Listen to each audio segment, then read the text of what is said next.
Você já pensou em se aposentar nos Estados Unidos? E já pensou mais em se aposentar nos Estados Unidos e também no Brasil? Meu nome é Otávio Salum e hoje eu vou falar sobre o acordo previdenciário entre Brasil e Estados Unidos e vou explicar como você pode se aposentar até nos dois países. Vem comigo! Segundo dados do Itamaraty de 2015, cerca de 1,4 milhões de brasileiros vivem nos Estados Unidos, sendo o estado da Flórida o principal destino. Para quem não sabe, Miami fica na Flórida, sendo uma das cidades mais visitadas, se não a mais, pelos brasileiros.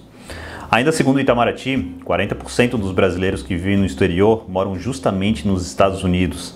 Em virtude disso, o acordo entre brasileiros e estadunidenses era provavelmente o mais esperado, pois garante uma série de benefícios a um grande número de brasileiros que vive e já viveu nos Estados Unidos da América.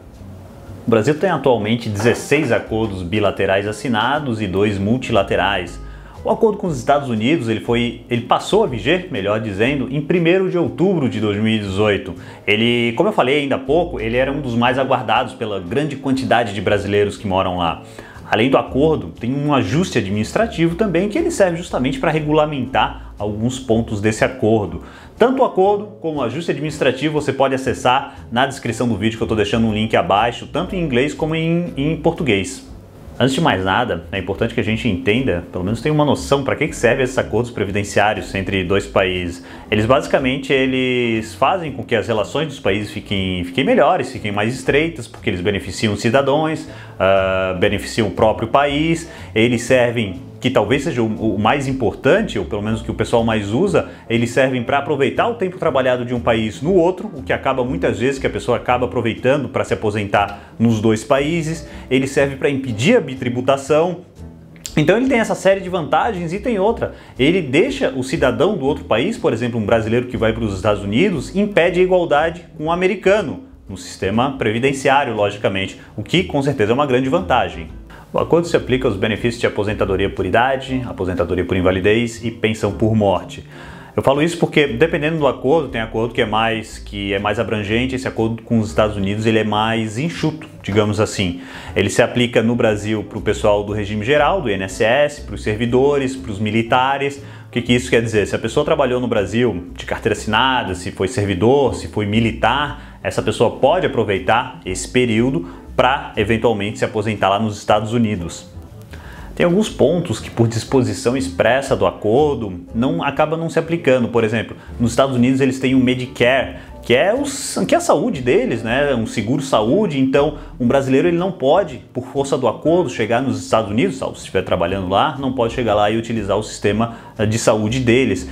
Tem um benefício nos Estados Unidos para as pessoas a partir dos 72 anos, pelo que eu entendi, é uma espécie de benefício assistencial. Esse benefício também não se aplica no acordo, tá? O acordo ele é restrito àqueles 3 benefícios que eu falei para vocês.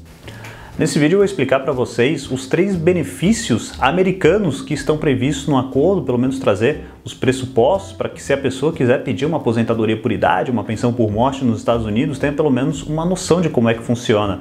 Mas para ter uma noção de como funciona, é importante também ter uma noção da Seguridade Americana. A Seguridade Americana seria o INSS deles, eles chamam de Social Security.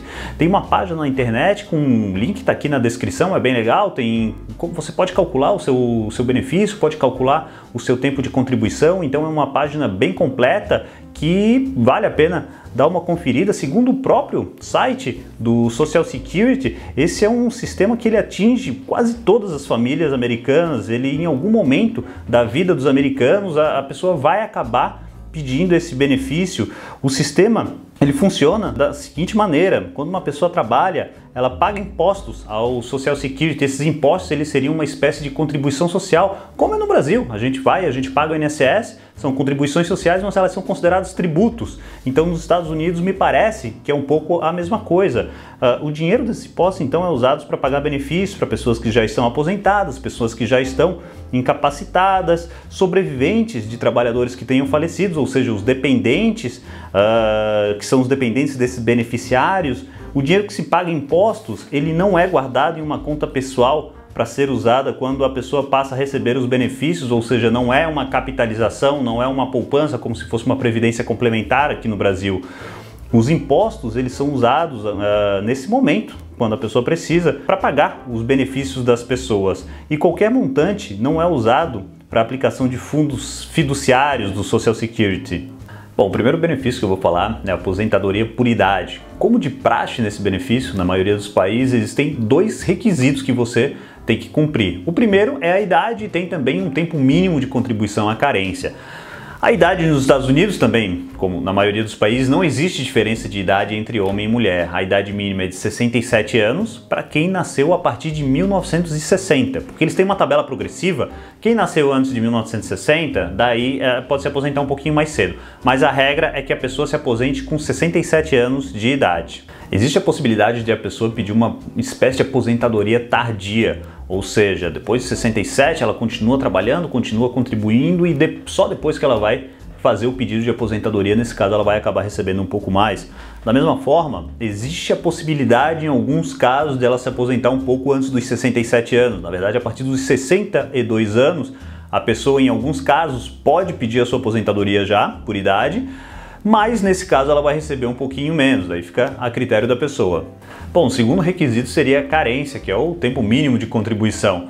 Nos Estados Unidos, esse tempo mínimo é de 40 trimestres. Vocês veem que é diferente do Brasil. No Brasil a gente fala em meses, né? A gente faz a contagem em meses, nos Estados Unidos é em trimestres, o que é equivalente a 10 anos. O segundo benefício que eu comento é da aposentadoria por invalidez, que os requisitos, novamente, não são tão diferentes assim do Brasil. Tem que ter um tempo mínimo de contribuição, que via de regra são 20 trimestres nos 40 que antecederam a incapacidade. Vamos supor o seguinte, a pessoa ela fica doente, fica incapacitada para o trabalho em março de 2021.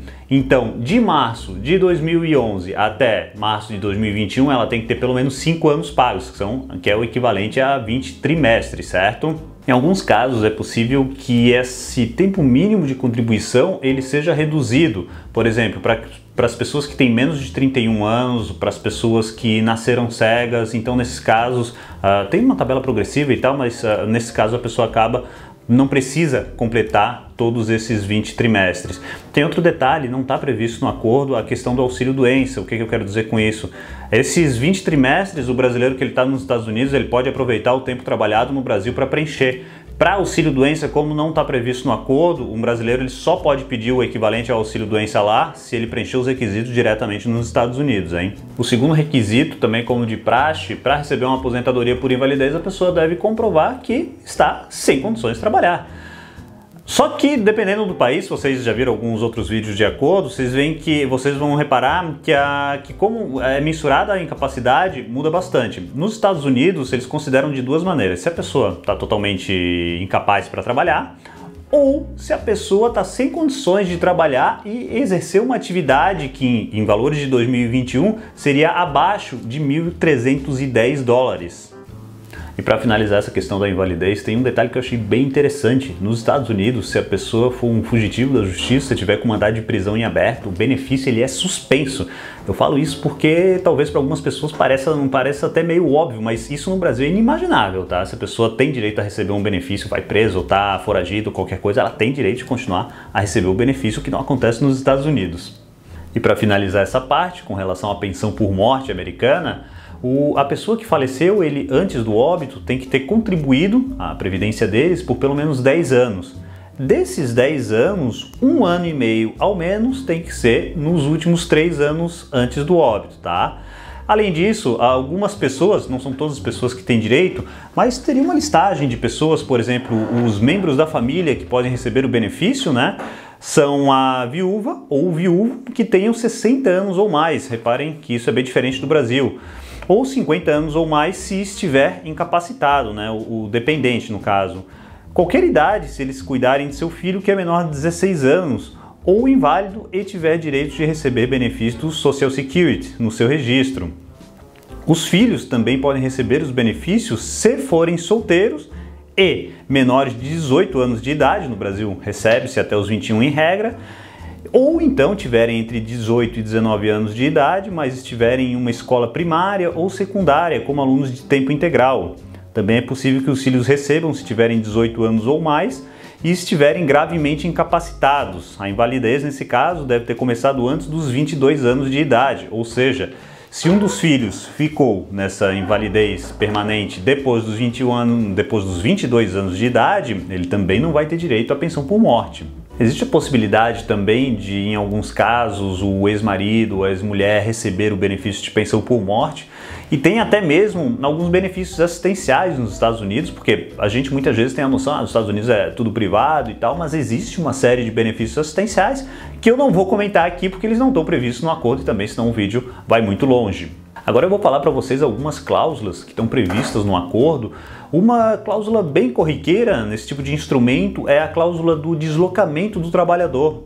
Isso serve pelo seguinte: vamos supor que um brasileiro vinculado a uma empresa brasileira queira ir para os Estados Unidos. Ele pode ir para os Estados Unidos, ficar até 5 anos, sem possibilidade de prorrogação, nos Estados Unidos vinculado a essa empresa brasileira.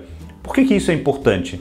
Porque uma empresa brasileira que tem negócio nos Estados Unidos é relativamente comum, ou uma americana que tenha negócio no Brasil, se não existe o acordo, a empresa manda o brasileiro para lá e vai ter que recolher o INSS dele aqui no Brasil e vai ter que, muito provavelmente, se inscrever no Social Security lá nos Estados Unidos, vai acabar dando uma bitributação, vai acabar complicando os negócios, né? Tanto da empresa brasileira como da americana que manda um funcionário para cá. Então, esse tipo de cláusula, ele é justamente para isso, para evitar essa bitributação, mas tem um certo limite para a pessoa ficar. Um brasileiro não pode ficar nos Estados Unidos 10, 15 anos vinculado a uma empresa brasileira. Então, o prazo são 5 anos, mas para fazer isso também tem uma série de formulários que eles devem ser preenchidos. Esses formulários eles também estão na descrição aqui do vídeo, tá? E você pode acessar lá, daí tem que pegar os formulários, enfim, preencher como o INSS pede. Esses tipos de acordo a gente pode dizer que eles oferecem 2 tipos de benefício, vamos dizer assim, os benefícios por totalização e os benefícios independentes. Por exemplo, um benefício independente é aquele que eu não preciso do período do outro país. Vamos supor o seguinte: eu, Otávio, completei os requisitos da aposentadoria por idade no Brasil e completei também nos Estados Unidos. O tempo mínimo de contribuição no Brasil é 15 anos. No caso do homem. Então, se eu tenho esses 15 anos no Brasil e tenho mais o período mínimo lá nos Estados Unidos e completo a idade, então eu tenho 2 benefícios independentes. E eu não vou poder pegar esse benefício americano, por exemplo, para aumentar o valor da minha renda no Brasil. A gente ainda tem a possibilidade dos benefícios chamados por totalização. Totalização a gente tem que ter em mente que é quando somam os períodos. Por exemplo, a pessoa trabalhou 8 anos no Brasil e trabalhou 7 anos nos Estados Unidos. Então, 15 anos é o tempo mínimo de contribuição para a pessoa se aposentar por idade no Brasil. Com 8 anos, então, ela não consegue pedir aposentadoria. Mas se ela pegar esses 7 anos dos Estados Unidos e somar no tempo brasileiro, ela vai preencher a carência, ela vai preencher esse tempo mínimo de contribuição. Então, é para isso que serve o benefício por totalização. Só que há um detalhe: para o brasileiro, sobretudo, pedir um benefício nos Estados Unidos, ele tem que ter trabalhado no mínimo 6 trimestres ou 18 meses lá. E isso me parece uma cláusula até bem justa, porque visa impedir que a pessoa, por exemplo, o brasileiro vai lá, trabalha 15, 20, 25 anos no Brasil, daí, não, vou me mudar para os Estados Unidos, vai lá e pede o benefício sem nunca nem ter pisado lá. Então é justamente para isso que serve. A pessoa tem que ter, além disso, um tempo mínimo de contribuição no Brasil. Outro detalhe que eu acho que é bem importante é com relação ao estado terceiro, que ele se aplica unicamente para quem vai pedir o benefício no Brasil. O que é isso? Se a pessoa trabalhou 5 anos no Brasil, 5 anos nos Estados Unidos e 5 anos na Itália, que tem acordo com o Brasil, então a pessoa soma os 15 anos e, nesse caso, a pessoa pode pedir um benefício de aposentadoria por idade no Brasil. O contrário não vale, ou seja, a pessoa não pode pegar o período de um estado terceiro para usar nos Estados Unidos, porque a lei americana veda isso, tá? Esse período de totalização que eu acabei de explicar para vocês vai ter que ser só Brasil e Estados Unidos. Então, como eu falei no início do vídeo, existe a possibilidade de ter 2 aposentadorias. A primeira possibilidade é se a pessoa preenche os requisitos nos 2 países, vai lá, pede uma aposentadoria em cada país, tudo certo. A segunda possibilidade é se a pessoa faz 2 períodos de totalização e acaba pedindo uma aposentadoria no Brasil e outra nos Estados Unidos. Ela vai ser paga de maneira proporcional, ou seja, benefício bem mais baixo, mas há essa possibilidade. E tem uma coisa que muitas vezes os brasileiros não sabem e leva uma surpresa desagradável. Por exemplo, você é aposentado no Brasil. Isso acontece bastante, tá, pessoal? O pessoal é aposentado no Brasil e se muda. Acho bem bacana. Vai lá, depois de se aposentar, se muda para outro país, seja nos Estados Unidos, que a gente está falando agora. e transfere a aposentadoria para o país que migrou, no caso os Estados Unidos. E isso é possível. O INSS você vai indicar um banco, no caso nos Estados Unidos, o INSS vai depositar o valor lá. Só que o INSS vai reter 25% de imposto, tá? Se você quiser saber mais sobre isso e tal, no vídeo da semana que vem eu vou especificar como que é feita essa cobrança, enfim, vou detalhar essa parte. Daí fica ligado na semana que vem que eu vou falar sobre isso. O acordo ainda tem outras disposições, claro, ele trata da forma de cálculo dos benefícios, que eu não vou trazer aqui porque aí realmente é bem complexo, mas ele trata de cooperação administrativa, como que os órgãos, o INSS nosso e o que seria o INSS deles podem se comunicar, então tem várias outras previsões, mas como eu falei no início do vídeo, você pode acessar tanto o acordo como o ajuste administrativo, lá vai ter todos os detalhes. Então, se você achou bacana o vídeo, eu peço que você curta o vídeo, que você compartilhe o vídeo, porque muitas vezes tem um amigo que mora ou morou nos Estados Unidos e esse vídeo vai ser bem interessante para ele. Então se inscreve no canal também, inclusive para ver o vídeo da próxima semana sobre o imposto. Aguardo você lá, até semana que vem. Um grande abraço.